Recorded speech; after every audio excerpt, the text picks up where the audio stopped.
Hi hello welcome to hash నా పేరు జకీర్.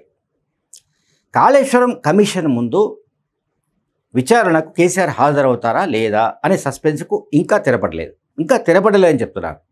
ఏవో రకరకాలుగా వస్తున్నాయి. అంటే ఇప్పుడు తాజాగా వచ్చిన సమాచారం ఏంటి, 5వ తేదీన రమ్మని కమిషన్ ఆయనకు నోటీసులు పంపింది. 5వ తేదీన నాకు కుదరదు, నేను 11కు వస్తానని కేసీఆర్ అన్నారు. సో ఇక్కడ ఏమిటి, జూన్ 5కు రమ్మని ఆయన పిలిచారు. ఏమని జూన్ 5కు అంటే వాళ్ళు షెడ్యూలింగ్ చేశారు. ఎవరు, కమిషన్. ఎట్లా, కేసీఆర్ ఏమో జూన్ 5 అండ్ ఇది కాళేశ్వరం కమిషన్ తన విచారణ షెడ్యూల్ సంబంధించి చెప్తున్నాను. 6కు అప్పటి ఫైనాన్స్ మినిస్టర్, ఆర్థిక మంత్రి ఈటెల రాజేందర్ అండ్ 9న హరీష్ రావు. ఓకే, ఇది గతంలో అంటే ఇంతకు ముందే వాళ్ళు రిలీజ్ చేసిన ఒక షెడ్యూల్. బట్ 5th నాడు నాకు రావడం సాధ్యం కాదు, మరొక తేదీ కావాలి, 11వ తేదీన అయితే నాకు వీలవుతుందని కేసీఆర్ చెప్పాడు. ఆ మేరకు సందేశం పంపిస్తే ఘోష్, కమిషనర్ జస్టిస్ ఘోష్ కూడా అందుకు సమ్మతించారు.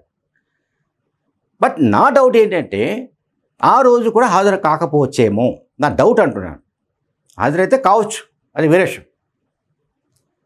కేసీఆర్ సహజంగా ఆయనకుండే మనస్తత్వం ఏంటంటే, నేను ఏదైనా చెప్తే ఎవరైనా రాసుకోవాలి, కానీ ఇంకెవరైనా అడిగితే నేను చెప్పడం ఏంటి, చెప్పవలసిన వాడిని నేను, నాకు అన్ని విషయాలు తెలుసు కాబట్టి నేను చెప్తా, అవతల వాళ్ళు వినాలి. ఇది కాన్సెప్ట్.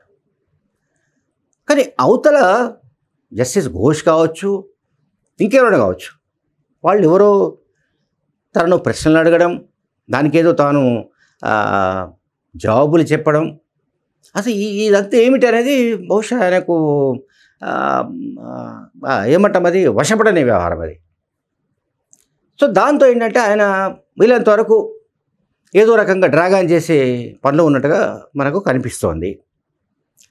అయితే ఈటెల, హరీష్ రావు వీళ్ళిద్దరూ కనుక పార్టిసిపేట్ చేస్తే ముందుగా వాళ్ళిద్దరినీ కమిషన్ ఏమడుగుతుంది, ఏ అంశాలపైన కమిషన్ ఫోకస్ పెట్టే అవకాశం ఉంది, దానికి వీళ్ళిద్దరూ ఇచ్చిన సమాధానాలు ఏంటి, వీటన్నిటినీ మళ్ళీ బాగా హోంవర్క్ చేసి వీలైతే 11కు హాజరు కావడానికి ప్రిపరేషన్ అవుతున్నట్టుగా ఒకటి తెలుస్తోంది. బట్ నేను ఇంతకు చెప్పినట్టుగానే నాకైతే డౌట్, ఆయన హాజరు కాకపోవచ్చు. మళ్ళీ తన లీగల్ టీంతో మాట్లాడి వాళ్ళ ఒపీనియన్ తీసుకొని, న్యాయ సలహాలు తీసుకొని, మేబీ ఒక లెటర్, అంతకుముందు విద్యుత్ కొనుగోలు ఒప్పందాలకు సంబంధించిన కమిషన్కు ఎట్లనైతే లేఖ రాశారో అట్లా ఒక లేఖ రాసే ఛాన్సెస్ని కూడా మనం కొట్టిపారడం లేదు ఇవాళ. ఎందుకంటే జూన్ 3న మనం మాట్లాడుతున్నాం. జూన్ 11న ఆయన కమిషన్ ముందు హాజరు కావాలి. ఈలోగా జరిగేది ఏమిటి, ఈటెల రాజేందర్ అండ్ హరీష్ రావు వీళ్ళిద్దరు విచారణకు హాజరు కాబోతున్నారు. హాజరైన తర్వాత వాళ్ళు ఆ విచారణను ఎట్లా ఎదుర్కొన్నారు, ఆ కమిషన్ ఏ రకంగా వెళుతోంది, అంటే ఏ డైరెక్షన్లో క్వశ్చన్స్ వచ్చే అవకాశం ఉంది అనే దానికి సంబంధించి కేసీఆర్ భారీ కసరత్తు చేస్తున్నట్టుగా కనిపిస్తోంది. Thank you very much.